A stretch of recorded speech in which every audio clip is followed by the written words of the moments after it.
Hello लोगोफोर, नोंथांमोनखौ आंनि दिनैनि गोदान भिडिअ बयखौबो बरायबाय। आं नोंथांमोननो दिनै मोनसे गोदान भिडिअ लानानै फैदों। बे भिडिअआनो जाहैबाय माइनरिटि स्कलारशिपनि सोमोन्दै। जाय बिथांमोना थांनाय 2019 आरो 20 सेसननि माइनरिटि स्कलारशिपखौ एप्लाइ खालामदोंमोन, बिथांमोननि थाखाय गोजोनथाव खौरां। बे स्कलारशिपआ हाबसिगोन। देग्लाय एसे लेट जादों। सिगां बोसोराव डिसेम्बरफ्रावनो हाबोमोन। देग्लाय एसे एप्लाइआनो लेट जानायनि थाखाय एसे हाबनायाबो लेट जासिगोन। बिनि सोमोन्दै आं नोंथांमोननो भिडिअखौ खोन्थागोन। नोंथांमोना भिडिअखौ स्किप खालामाजासे जोबजासे नायबानो जाबाय। आरो जाय बिथांमोना फंबाय बिनानावमोना दा जेनेबा MA BSc BA बायदि बायदि फार्स्ट सेम एबा थार्ड फर्थ सेमफोर हाबदों, बिथांमोनाबो एप्लाइ खालामनो जास्ट ST स्कलारशिपआ एप्लाइ जासिगोन। नोंथांमोना चेनेलखौ साबसक्राइब खालामनानै ला। जेब्ला एप्लाइ जागोन अब्ला नोंथांमोननो भिडिअ हगारनो हागोन। बेनिखायनो नोंथांमोना चेनेलखौ साबसक्राइब खालामनानै ला। बे स्कलारशिपआ जासिगोन। बे नैबे क्लास 10 to 9फोरा रिजाल्ट मोनबानो बे स्कलारशिपआ खनसेनो जासिगोन।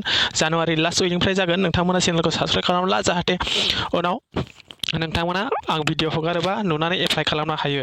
आरो जाय बिथांमोना थांनाय बोसोराव 2018-19 सेसननि ST स्कलारशिपखौ बानायदोंमोन, बिथांमोनाबो स्कलारशिपआ हाबसिगोन। बेखौ बोरै नायो आं भिडिअनि डिसक्रिपसनाव बिनि लिंकखौ होगोन, नोंथांमोना नायनो हागोन। भिडिअखौ जागायनायनि सिगां आंनि नोंथांनिसिम मोनसे रिकुवेस्ट, जुदि नोंथाङा आंनि एडभान्स बड'लेण्ड इउटुब चेनेलाव दिनैसो गोदान बोरैबाफोर नायसननो बायदोंबा अननानै आंनि एडभान्स बड'लेण्ड इउटुब चेनेलखौ साबसक्राइब खालाम। साबसक्राइब खालामनो थाखाय बेयाव साबसक्राइब बटन नुखागोन। लोगोसे साइडआव बेल आइकन फैबा बेलाव थुनानै अलाव होनानै ला, जाहाथे आं बिदिनो गोदान साख्रिफोरनि आपडेट, स्कलारशिपफोरनि आपडेट आरो जायखिजाया स्किमफोरनि आपडेटफोरनि भिडिअ हगारोबा नोंथांमोना गिबिसिन नुनो हायो। बिदिनो आंनो गोबां भिडिअ हगारनाय दं, नोंथांमोना बिसोरखौबो नायनो हागोन। थ' जों दानिया भिडिअखौ जागायदिनि। नों बाहायग्रा जायखिजाया मोनसे ब्राउजारखौ अपेन खालामनानै ला, जेनेबा क्रम ब्राउजार, अपेरा मिनि, UC ब्राउजार, बेफोरखौ नोंथाङा अपेन खालामनानै ला। बिनि उनाव गुगोलाव सार्च खालाम, NSP सार्च खालाम। बिनि उनाव टाइप खालामनानै सार्च खालाम। बिदि सार्च खालामनायनि उनाव बेबायदि पेज फैगोन। बेबायदि पेज फैनायनि उनाव नोंथाङा नैबे फार्स्ट नुनाय नेसनेल स्कलारशिप पर्टेलाव क्लिक खालाम। क्लिक खालामखांनायनि उनाव नोंथांमोना नैबे गोजौआव नुदों, बियो अफिसियेल वेबसाइट। बे गोजौआव लगइनआव क्लिक खालाम। बेयाव लगइनआव नुनायाव क्लिक खालाम। क्लिक खालामनायनि उनाव नोंथाङा नैबे फ्रेश 2019 and 20आव क्लिक खालाम। क्लिक खालामनायनि उनाव बेबायदि पेज फैगोन। बेबायदि पेज फैनायनि उनाव नोंथाङा नोंथांनि बेयाव एप्लिकेसन ID जायखौ नोङो एप्लाइ खालामनायाव मोन्दोंमोन, बै समाव नों जेनेबा कलेजाव साबमिट होनाय, बेयाव मोनसे प्रिन्ट खालामखानाय नोंथांनाव दं जानो हागौ। बेखौ नोंथाङा बेयाव टाइप खालामदो। नोंनि पासवर्डआ डेट अफ बार्थआनो जायो। नोंथाङा बेखौ टाइप खालामनानै उनाव नैबे केपचारखौ जेरै बेयाव नुदों बेयाव टाइप खालामनानै लगइनआव क्लिक खालाम। जुदि नोंथाङा बायचान्सआव नोंनि एप्लिकेसन ID पासवर्डखौ बावबायबा, बे फरगट एप्लिकेसन आइडियाव क्लिक खालाम। क्लिक खालामखांनायनि उनाव नोंथाङा नोंथांनि बेंक एकाउन्ट नङाबा मबाइल नाम्बारजोंबो नायनो हागोन। नोंथांनि रेजिस्टार मबाइल नाम्बाराव बे नोंनि फरगट जानाय एप्लिकेसन ID आरो पासवर्डफोरा थांगोन। नोंथांमोना बेबायदिनो नायनो हागोन। नोंथाङा बेयाव नोंनि एप्लिकेसन ID AS 2019-20 बिदि होनानै नोंथाङा नोंथांनि एप्लिकेसन दंखायो। बेयाव नोंथाङा क्लिक खालामनानै नोंनि डेट अफ बार्थखौ होनानै बे केपचारखौ होनानै लगइन खालामदो। लगइन खालामखांनायनि उनाव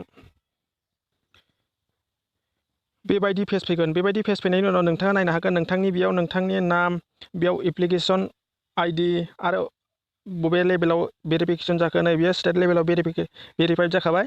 बे स्टेट लेभेलाव भेरिफाइड जाबाय। कलेज लेभेल नै बेयाव नुदों नोंथाङा application verified by school, institution and college लेभेलावबो भेरिफाइड जाबाय।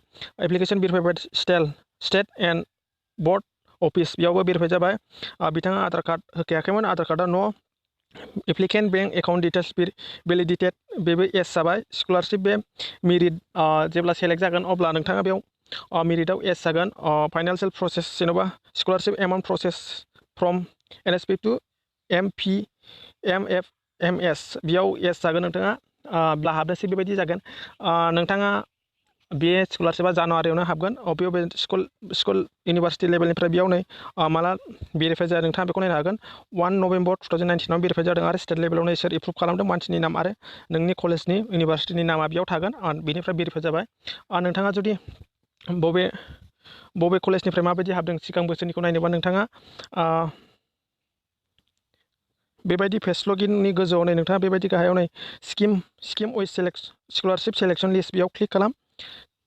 क्लिक खालामनायनि उनाव बेबायदि पेज फैगोन पेज फैनायनि उनाव एकाडेमिक इयार जेनेबा देग्लायनाथ' हाबथ'वाखै दा जानुवारियावसो हाबगोन लास्ट उइक नङाबा फेब्रुवारियाव हाबगोन बेयाव 2018-19निखौ नायनोसै बेयाव क्लिक खालाम क्लिक खालामखांनायनि उनाव मा टाइप एप्लिकेशन टाइप मानिखौ नायनो जेनेबा माइनरिटि प्रेसखौनो नायनोसै मिनिस्ट्रि मानिखौ नायनो माइनरिटिनिखौनो नायनोसै मिनिस्ट्रि अफ माइनरिटि एफेयार्स बेयाव क्लिक खालामनायनि उनाव स्किम नेम पस्ट मेट्रिक नों जेनेबा BA मेट्रिक पास जानायनि उनाव बा जेनेबा बे पस्ट मेट्रिकनिखौ नायसै बेयाव क्लिक खालामनायनि उनाव नोंथांनि स्टेटखौ क्लिक खालाम आसाम बिनि उनाव नोंथाङा नोंथांनि डिस्ट्रिक्टखौ क्लिक खालाम जोंनि जेनेबा BTCनिखौनो नायनोसै जायखिजाया मोनसे डिस्ट्रिक्ट क'क्राझारखौनो नायनोसै बिनि उनाव बेयाव नै केपचार नुदों बेयाव जेरै नुदों बेखौ टाइप खालाम 1KJJOU बिनि उनाव बे साबमिटआव क्लिक खालाम सरि केपचारा मिलायाखै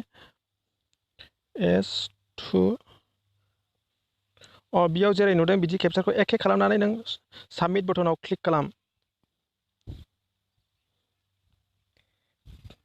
क्लिक खालामखांनायनि उनाव बेबायदि पेज फैगोन नै बबे कलेजनिफ्राय बेसेबां हाबदों सोर बिनि नामा फैजोबखागोन नै मा जाथिनि बेफोर हाबजोबगोन ख्रिस्टान बा ख्रिस्टान मुस्लिम बा मुस्लिम ST बा ST बेफोर हाबजोबगोन नुखाजोबगोन नोंथांमोना बेयाव नै सोरबा बाग्रेबारि जुनियर कलेज क्लास 12नि बिथां नै बिनि नाम बेयाव नै 9300 हाबदोंमोन बेना नै सोरनिबा 10100 बे कलेजनि लिरना हरनायनि सायावसो थायो कलेजआ जेखौ लिरनानै हरो बेखौनो हाबहैयो बिसोरो नोंथांमोना बेयाव नुदों नै नोंथांमोना बिदिबो नायनो हागोन थांनाय बोसोरफोरनिखौ आसा खालामो नोंथांमोना भिडिअखौ मोजां मोनदों जुदि नोंथांमोना भिडिअखौ मोजां मोनदोंबा अन्नानै भिडिअखौ लाइक खालाम आरो आंनि चेनेलाव गोदानबा आरो लास्टआव खनसे रिकुवेस्टबाव आंनि चेनेलखौ साबस्क्राइब खालामला आं बेबायदिनो गोदान साख्रिफोरनि आपडेट स्कलारशिपफोरनि आपडेट नोंथांमोननो होबाय थागोन आरो जेब्ला ST स्कलारशिपआ जायो अब्ला आं नोंसिनो मोनसे भिडिअ खालामना होगोन ST स्कलारशिपआ दाबो जाथ'वाखै एसे लेट जादों देग्लाय जानुवारि लास्ट उइक आरो फेब्रुवारियावनो जागोन बियो नोंथांमोना चेनेलखौ साबस्क्राइब खालामनानै ला जाहाथे नोंथांमोना